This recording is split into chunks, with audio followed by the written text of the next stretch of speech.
finding out about people's stories, what's important to them, where they fit in the marketplace or in where they want to fit, and seeing where I can be helpful. For me, it's all about that, building relationships and not worrying about sales. Welcome to the Making Sales Social podcast, featuring the top voices in sales, marketing, and business. Join Bryn Tillman and me, Bob Woods, as we each bring you the best tips and strategies our guests are teaching their clients, so you can leverage them for your own virtual and social selling. Enjoy the show. Welcome back to Making Sales Social. Have you found your hidden advantage? Business advisor and pricing expert Patty Block, our guest today, believes that consistent business success comes from leveraging your hidden advantage, making informed decisions, communicating powerfully, and taking calculated actions. Since 2006, Patty has empowered women business owners who are experts in their fields to turn up their power to price, sell, and run their business on their own terms.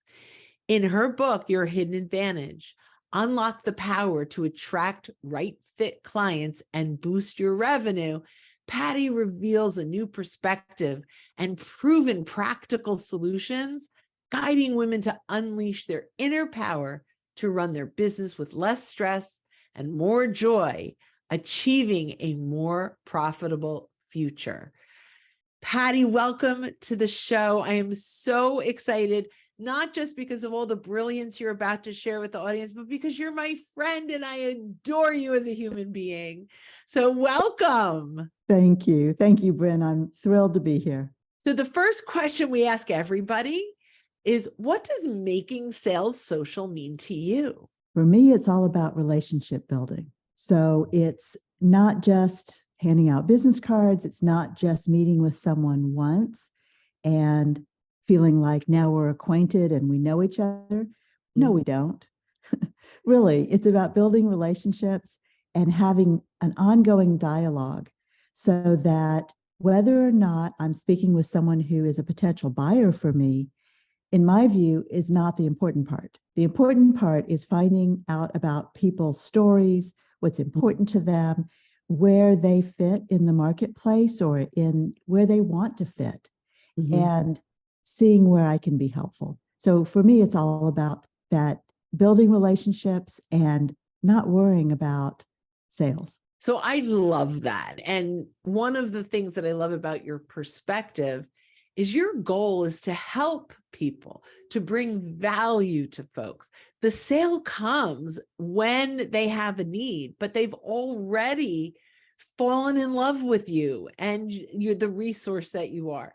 And so that is something that so attracted me to you originally. And then the more I get to know you, the more of a giver I find you to be. So I love that. And so I thank you for that. So my first real question outside of, my general question, and I'm going to preface it by, in the green room before we started, I started to talk to you about a potential wrong fit client, someone that I'm not sure I want to bring on. And one of the things that you talk about are attracting the right fit clients. Can you talk a little bit about that? You bet. And it's so critical. Part of it is we became business owners because we wanted to be our own boss. We wanted to have that freedom. And yet we sometimes end up working with clients who we're not excited about, or who really, I don't want to say take advantage, but they push the boundaries. Yeah. And it makes it uncomfortable. And we often wish we could fire them. But, then you've got a situation where it might feel like conflict. So yes, attracting right fit clients. In my book, Your Hidden Advantage, I talk about a 4-step process, and it's called the SNAP system. And SNAP stands for stop believing the myths, narrow your focus, assess your value, and practice your power. And the narrow your focus is the piece of attracting and finding your right fit clients. And there's a methodology around that because there's something that I call the hope factor. So when you were first dating and someone showed interest in you, didn't you think they were the one? Oh, sure. Every one of them. Exactly. And if they weren't the one, you could change them, right? Every one of them. Every one of them. We all do that. And Yeah. so we bring that into our business and we think every buyer who comes to us is an ideal buyer. And if they're not, we can turn them into one. And you and I both know that's never the case. So really defining who you want to work with, why you want to work with that type of person or that industry, having all of that clear, and then attracting them and going out and finding them is the key to narrowing your focus and really working with the clients who value you. See, I love that because there are those clients that really drain you. And even if they're paying good money, you have to really ask yourself, is it worth it? Is it, and that's where I am with this prospect at the moment. So this is great timing for me as well to hear some of this. So thank you. The bringing in the wrong fit clients is a roadblock. And you talk a lot about many roadblocks that particularly women business owners face. So share with me how you identify a client's roadblocks. You bet. And there are roadblocks in many different steps. So let's go back to the SNAP system where we're talking about stop believing the myths, which is the S for SNAP. And we all have limiting beliefs. We're all raised to believe certain things about ourselves, about our business, about our prospects, about the community at large. So we all have these beliefs. Some of them can work to our advantage, but many of them don't. And so that's always where I start is what are your beliefs? So for example, a lot of people believe that they need to bring in more and more clients, what I call the myth of more. And often you don't need to bring in more clients. If you're pricing appropriately, you can bring in the number of clients that you've planned and not feel like you have to constantly be bringing in clients, because you'll be generating the level of revenue that you want because you addressed your pricing. And I often say to my clients, you can sell until you are blue in the face, but if you haven't addressed your pricing, then you haven't positioned yourself in the marketplace and you'll tend to attract the wrong buyers. So a lot of women are pricing artificially low. And in fact, I can share a story with you. When I was growing up, my mom used to make these fabulous cookies. The whole house smelled good. It was warm. The cookies were gooey. And all my life, I watched my mom eat the broken cookies. But it wasn't until I was a teenager that I even thought to ask her, why do you only eat the broken cookies? Do they taste better? And she laughed and said, no, I eat the broken cookies so you can have the whole ones. And not too long ago, I saw this really shocking statistic. 62% of women rely on their business for their primary income, and 88% of women business owners generate less than $100,000 a year. Oh, that's awful. And all of a sudden, this image of my mom eating the broken cookies popped in my head. And I realized that's the pattern that I had observed since I started my company in 2006. But I didn't have language around it. And as soon as that image popped in my head, I realized that's what we as women business owners are doing. We are watching our role models, our moms and our grandmothers. They're all eating the broken cookies and they're teaching us about that spirit of self-sacrifice. And we're bringing that into our business. So we're undervaluing ourselves and underpricing. Then we're over-delivering on our services. And then our profit goes poof. So we're less profitable. We often feel like our businesses are a burden, and we've lost the joy that we had when we first started our business. So that's what I call the broken cookie effect. And that is the pattern that I see over and over, especially with women business owners. And so I teach how to beat the broken cookie effect. And all of this is to say, you really need to address your pricing first and have a structure and a rationale so that not only is it, you'll feel more confident when you talk about it, but your buyer will understand it better as well. Mhm. So that is a big part of what I teach. And then I also teach a sales method called painless selling to ideal buyers that is more like matchmaking. Oh, interesting. I just want to stick to the pricing for 1 second, because I'm going to bet that everyone heard that and leaned in, because for many of us that are entrepreneurs, even some coaches and solopreneurs, it is sort of like throwing a dart at the dartboard on pricing. It is, well, if I want to make $250 an hour versus your worth of the last 10 years of experience coming into that hour, then, they're undervaluing themselves for sure. Side note on this, and then I'm going to have a question for you. I can't remember. It's a joke, so I don't even think it's real, but like Salvador Dali was at a bar and coloring on a napkin, and he went to throw it out, and the guy took it out of the garbage, and he goes, "That'll be $10,000. And he goes, "It took you 30 seconds to draw it." And he said, "Yeah, but it took me 40 years to get this good." So the value, and that was something that always stuck in my head. And I don't know if that was the right story or not, but it gets the point across. How do women identify business owners, period, because men go through the same thing, I'm sure. How do they identify what the right price point is? So there's not a simple answer to that. Part of that is, who are you selling to? What does your audience expect? So there are 3 types of value that I talk about.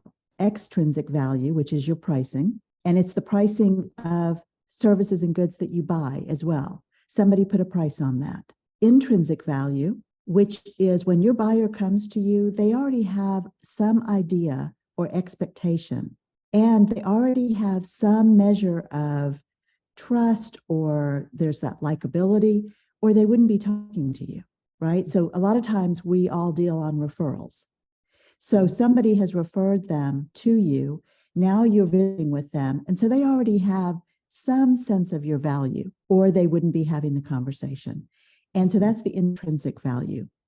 Perceived value is the level to which your buyer believes you can either solve their problem or help them grab an opportunity. And the really good news is that perceived value can be built, and it's built by everything you say and do when you meet that buyer. So it's a multi-step process of how you can build that value. So when someone comes to you, we often assume that, and sometimes we make up things in our mind about why they won't buy. Oh, yes. Lots of stories when I first started. Exactly. Yeah. And so, or if you're feeling insecure about somebody, or somebody comes to you that's a big name, and you think, wow, this would be so great to work with this company or this person, but you're also feeling a little intimidated. So all of those things conspire for us to approach it cautiously, price low, all of this mental gymnastics that we do. And so when you're starting with your pricing model, that's the key, is to have some structure to it, because it's not personal, it's structural, right?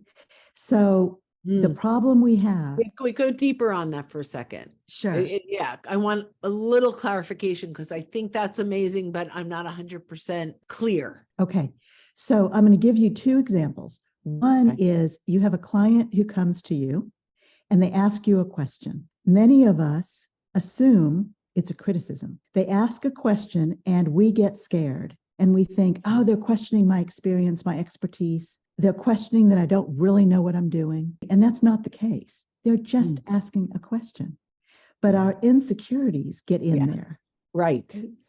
Okay. So we take it personally. But the second example I'm going to share is, you're talking to a prospective buyer, and that buyer asks questions, or you're getting ready to talk about the compensation, and you have guided them through the sales process.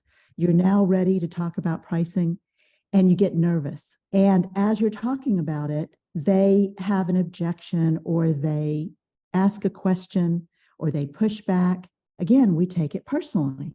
And that can scuttle that whole conversation, because we're going to be reactive and we're going to answer in a defensive way. Defensive. Yes. Exactly. Right. So if you have a structure around your pricing and you talk about that structure, then it's not personal and you will get no objections. You might get a few questions, but that's only because they need more explanation, not because they're questioning your pricing. And if they are questioning your pricing, that's not an ideal buyer because that means they Or don't. you haven't proven ROI yet, or maybe. Yeah. Yeah. If you haven't built the perceived value, and That's if they it, don't, and if they don't get it, that kind of value that you really provide, and they're price shopping, my contention is that's not an ideal buyer for you. So that goes into the right fit or wrong fit. Exactly. And where do you find those right fit clients? And sometimes we're looking in the wrong markets. So how do you identify that you're doing that, that you're in the wrong market? So if your prices are relatively low and you are not profitable, so profitable is a confusing concept because you're bringing in revenue. But if you're spending as much as you're bringing in, if you can't take a paycheck, if you can't hire people to help you, then something's wrong. Could be your pricing. I will guarantee it's your pricing. We'll start with that.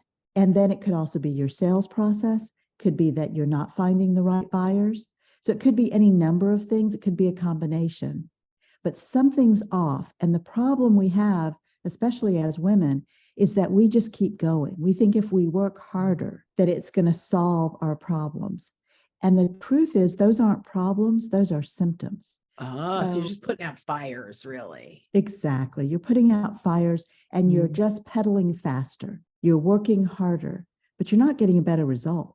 And you're still working with people who might not be the right fit for you, and your prices are still artificially low. So it is so difficult to be profitable. And that's when you feel burned out and frustrated and disappointed in your business. And it doesn't have to be like that. Yeah. How do you identify where to look for the right industry or the right market? So business owners know that experimenting and iterating is the magic sauce, right? Yeah. So your market will tell you. So if you have a lot of people coming to you that are price shopping and you've already identified you do not want to work with price shoppers because there are a lot of problems that will come as you continue working with them. And if that's and also they probably won't stay with you. Right, because they'll price shop next year. Exactly. So if you've identified that as a red flag, then, but that's who you're attracting, that's a clue that you need to be looking in other markets. It could be within the same industry, but maybe you need a different type of buyer. So that's something you have to experiment with. And that's also what I teach. And that's where I come in because I'm looking at it with fresh eyes. And I don't have the emotional attachment to take things personally, right? For your business. So I can be objective and say, now I have to say my clients don't like it when I say, that's not an ideal buyer.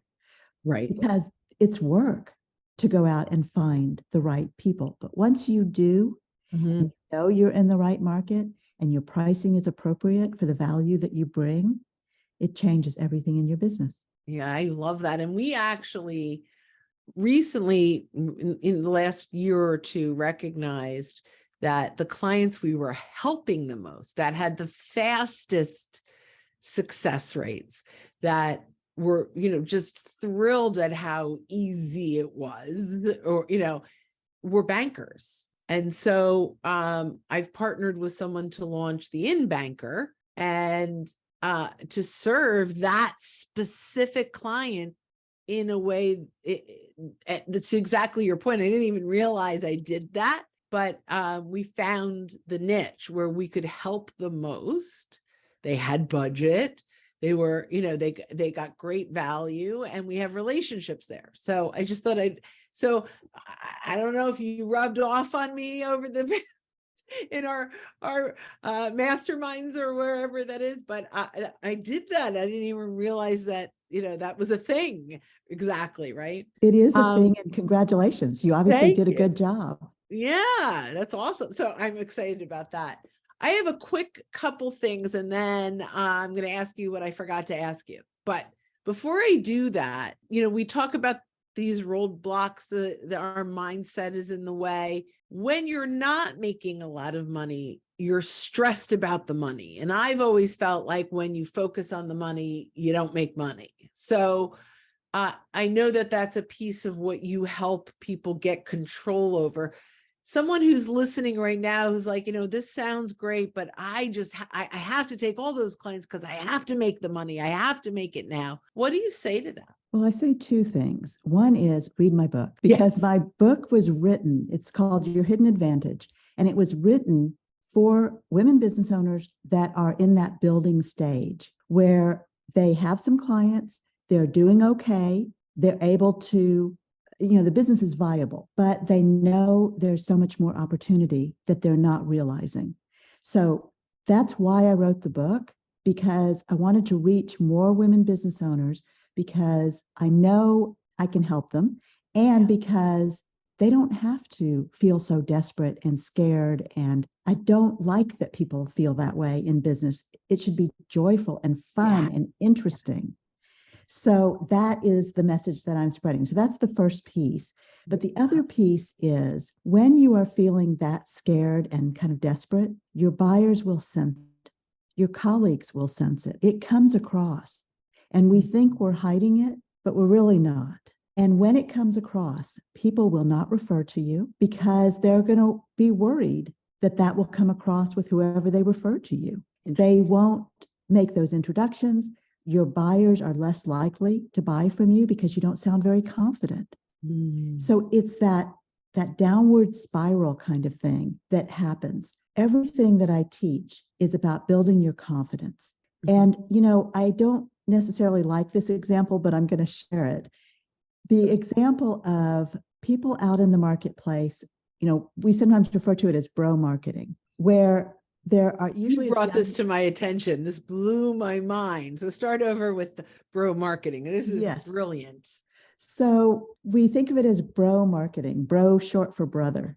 And it's typically very young men, maybe in their 20s and 30s, that don't have a lot of substance underneath what they're doing. They don't have much experience, but they have a ton of confidence. And they go out and they are really good salespeople. So they market the heck out of what they're doing.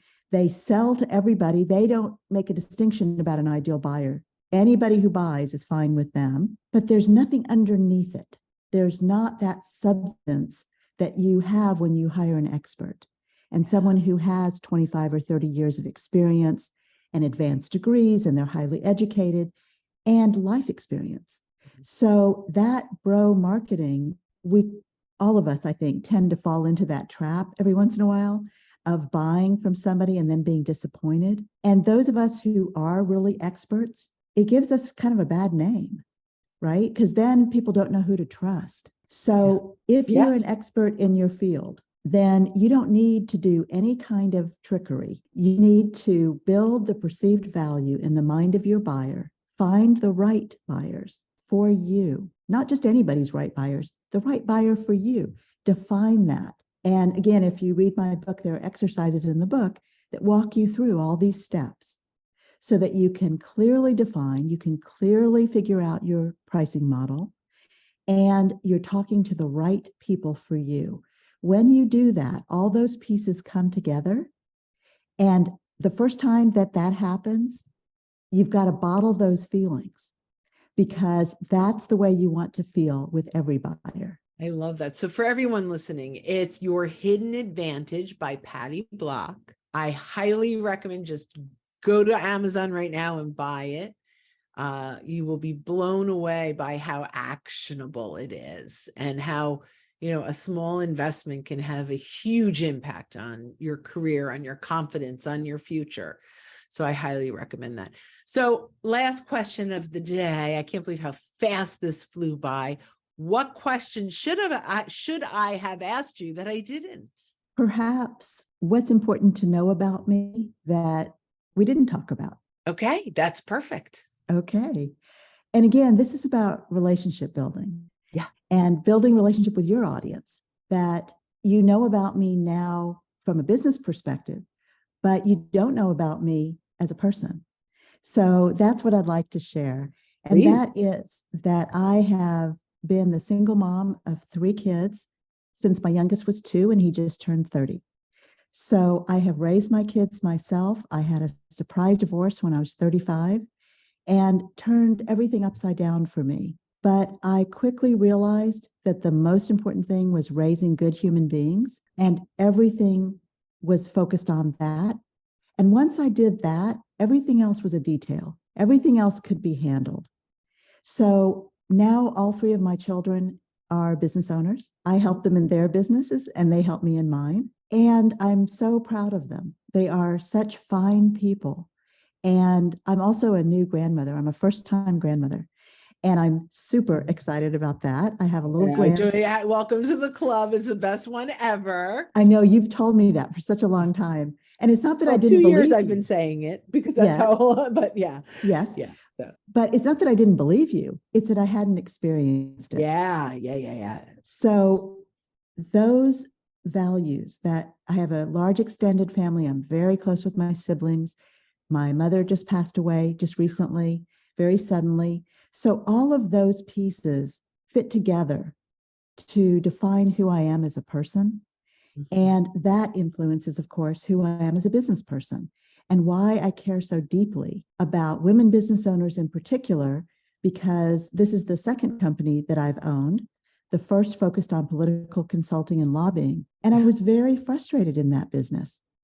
So it motivated me to want to be that resource for other women business owners. So that's what I think is important to know about me as a person, and that I'm very focused on helping others and want to reach more women business owners so you can get more joy from your business. I love that. And I just adore you, Patty. We have really grown to be good friends over the last couple of maybe only on a year or so, year and a half. And it's one of the best things that came out of the pandemic are some of these relationships. And you are absolutely one of them. I am grateful to have you in my world.